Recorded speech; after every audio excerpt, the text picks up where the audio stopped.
Bienvenidos, colegas.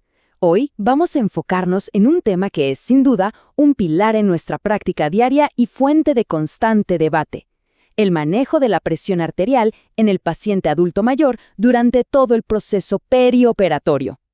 Esta presentación ha sido cuidadosamente desarrollada por anestesiólogos mexicanos en Internet, Asociación Civil, como parte de nuestro compromiso con la educación médica continua de la más alta calidad para todos.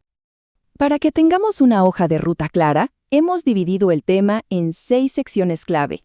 Empezaremos viendo la magnitud del problema, luego nos adentraremos en el manejo de los fármacos, los riesgos dentro de quirófano y en la recuperación, para después centrarnos en los nuevos paradigmas como la individualización y la desprescripción. Y claro, cerraremos aplicando todo esto en un caso clínico. Bueno, pues arranquemos por el principio. ¿Por qué la hipertensión en el adulto mayor es un desafío tan particular para nosotros, los anestesiólogos? La respuesta, como veremos, está en esa compleja mezcla entre la fisiología propia del envejecimiento, las comorbilidades que arrastran y, por supuesto, el estrés que supone la cirugía. Para que dimensionemos el problema, miren esta cifra: 90%. Este es el riesgo que tiene una persona mayor de 55 años de desarrollar hipertensión a lo largo de su vida. Esto en la práctica significa que la inmensa mayoría de nuestros pacientes geriátricos ya vive con esta condición o la va a desarrollar, lo que convierte su manejo en una habilidad fundamental para nosotros. Es vital que todos hablemos el mismo idioma, y esta tabla nos ayuda a clasificar la presión arterial. Ahora, para nuestra práctica, el punto realmente crítico, el que nos hace sonar las alarmas, es la hipertensión grado 3. Hablamos de una sistólica de 180 o más, o una diastólica de 110 o más. Como bien sabemos, este es el umbral que muchas guías marcan para considerar posponer una cirugía electiva. También es crucial recordar de dónde viene el problema. La gran mayoría de nuestros pacientes, más del 90%, va a tener hipertensión primaria o esencial. La causa es multifactorial y no se cura, el objetivo siempre es el control. En un pequeño porcentaje, menos del 10%, la hipertensión es secundaria a otra cosa, como un problema renal o endocrino. Identificar esto puede cambiar por completo el plan de tratamiento. Y esto nos lleva directamente a nuestra segunda sección, y a una de las preguntas que más nos hacemos en la consulta preanestésica: ¿qué hacemos con los medicamentos antihipertensivos que el paciente toma de forma crónica? El dilema está sobre la mesa. Y no es una decisión menor. Lo que decidamos aquí, continuar o suspender, tiene un impacto directo en la estabilidad hemodinámica del paciente, no solo en quirófano, sino desde antes de la inducción y hasta bien entrado el postoperatorio. A ver, analicemos los dos grupos de fármacos que generan más debate. Por un lado, los betabloqueadores. Aquí el consenso es bastante claro: se deben continuar. Si los quitamos de golpe, podemos provocar un peligroso síndrome de abstinencia, con hipertensión y taquicardia de rebote. Pero por otro lado, están los inhibidores del sistema renina, angiotensina, aldosterona. Aquí es donde la cosa se pone interesante y controvertida. La gran preocupación es que se asocian a hipotensión severa en quirófano, una que a veces no responde bien a los vasopresores. Sin embargo, la evidencia más reciente nos está pidiendo que seamos críticos con esa práctica de suspenderlos casi por sistema. Fíjense, un estudio observacional de Valchi y su equipo, publicado en 2022, encontró algo muy revelador. Suspender estos fármacos, de hecho, se asoció con que los pacientes llegaran a quirófano con la presión arterial significativamente más alta. Y esto nos muestra perfectamente las consecuencias clínicas de esa decisión. En ese estudio, el grupo al que les suspendieron los inhibidores del sistema renina, angiotensina, aldosterona, no solo llegó con presiones más altas, es que casi un tercio de ellos, el 31.9%, llegó con una hipertensión grado 3. ¿El resultado práctico? Este fue el grupo con más cirugías canceladas. Todo lo contrario a los que continuaron sus betabloqueadores, quienes mostraron la mayor estabilidad. Muy bien, una vez que el paciente ya está en la sala de operaciones, entramos en la fase de máxima tensión, donde somos los principales responsables de su hemodinamia. Aquí, créanme, cada fluctuación en la presión arterial cuenta.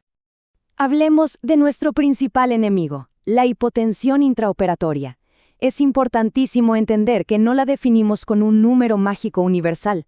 La definimos por su consecuencia, la falta de perfusión a los órganos vitales. El umbral puede ser diferente para cada paciente, sobre todo en el adulto mayor, que ya tiene su autorregulación alterada por la hipertensión crónica. Y las consecuencias de esa falta de perfusión son devastadoras. La hipotensión intraoperatoria es un factor de riesgo que nosotros podemos modificar y que está directamente ligado a lesión miocárdica, a lesión renal aguda, accidente cerebrovascular y finalmente a un aumento de la mortalidad a 30 días. Lo que hacemos con la hemodinámica impacta directamente en estos resultados. Entonces, aquí está el punto clave, la idea central. El daño no viene de una caída momentánea. El verdadero daño a los órganos es una combinación de qué tan profundo cae la presión y, sobre todo, por cuánto tiempo se mantiene abajo. La duración y la severidad son los verdaderos villanos. 1 minuto por debajo del umbral de perfusión no es lo mismo que 10 o 15 minutos. Nuestra responsabilidad no termina cuando se extuba al paciente, para nada. La transición al postoperatorio es una etapa de muchísima vulnerabilidad hemodinámica y es ahí donde la vigilancia tiene que ser igual de estricta. En el postoperatorio, el peligro viene por 2 frentes. La hipotensión sigue siendo un riesgo enorme. Se ha visto que episodios de apenas 10 minutos se asocian con infarto y mayor mortalidad. Pero la hipertensión también es dañina, aumentando el riesgo de un evento vascular cerebral, edema pulmonar o sangrado. E incluso, más allá de los extremos, las simples variaciones bruscas de la presión se han relacionado con un mayor riesgo de delirio postoperatorio, una complicación muy seria en el adulto mayor.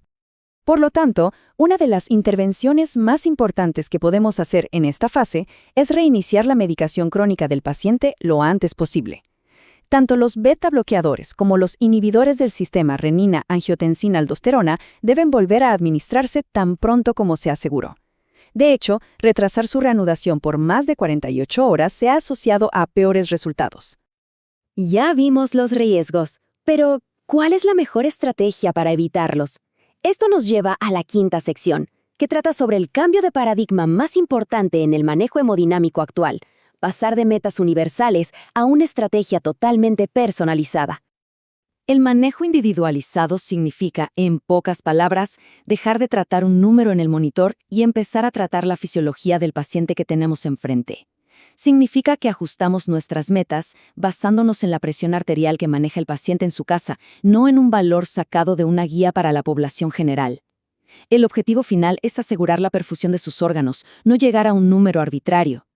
Comparemos los dos enfoques. Las metas estándar, como la famosa presión arterial media por encima de 65, se basan en promedios y pueden ser insuficientes para un paciente anciano, hipertenso crónico, cuya curva de autorregulación cerebral ya está desviada a la derecha.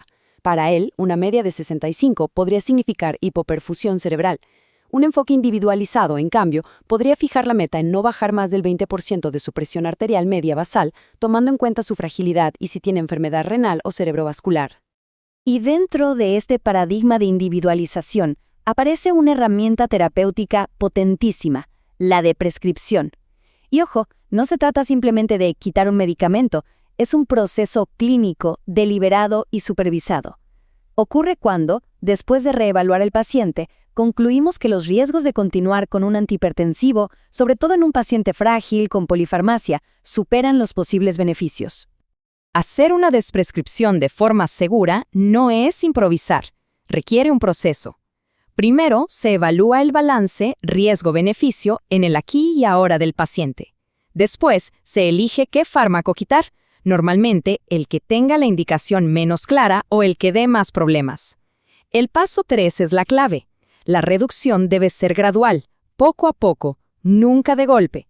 Y por supuesto, todo esto mientras se monitoriza de cerca la presión y cualquier síntoma. Muy bien, ahora, para que todos estos conceptos queden bien claros, vamos a la última sección. Vamos a aplicar todo lo que hemos discutido a un escenario clínico real y a resumir los mensajes más importantes. Pensemos en este caso, un hombre de 85 años con fragilidad moderada, diabético, hipertenso y que toma lisinopril y metoprolol. Está programado para una colecistectomía laparoscópica. Un dato clave que obtuvimos es su presión arterial basal en casa, un promedio de 145/75. Ante este paciente, nos surgen las dos grandes preguntas que hemos estado analizando. ¿Cuál es el objetivo hemodinámico correcto para él durante la cirugía? Y, por supuesto, ¿qué hacemos con el lisinopril y el metoprolol? Aquí vemos un posible plan de manejo basado en la evidencia. Primero, la meta es individualizada. Su presión media basal es de unos 98 milímetros de mercurio, así que nos proponemos no bajar de 80, o sea, no más de un 20% de su basal. Con los fármacos, el metoprolol se continúa, sin dudarlo. Con el lisinopril, se decide suspenderlo 12 horas antes para reducir el riesgo de hipotensión en quirófano. Pero, y esto es fundamental, se planea un monitoreo estricto antes de la inducción para tratar cualquier pico hipertensivo que pueda aparecer. Para concluir, vamos a resumir los mensajes más importantes que nos podemos llevar a nuestra práctica. Primero, el manejo tiene que ser individualizado, no basado en un solo número. Segundo, la hipotensión intraoperatoria, definida por su duración y severidad, es el enemigo a vencer. Tercero, continuar los betabloqueadores es el estándar, mientras que la decisión sobre los inhibidores del sistema renina-angiotensina-aldosterona debe ser muy bien pensada. Y por último, debemos ver la deprescripción como una herramienta terapéutica activa en el paciente anciano frágil. En nombre de Anestesiólogos Mexicanos en Internet, Asociación Civil, queremos agradecerles profundamente su atención e interés en esta revisión tan importante. Y cerramos con una pregunta para la reflexión personal. En nuestro día a día, ¿estamos realmente viendo la fisiología única de cada paciente adulto mayor o a veces caemos en la comodidad de tratar los números que nos dictan las guías generales? La respuesta a esta pregunta sin duda define la calidad de la anestesia que damos. Muchas gracias.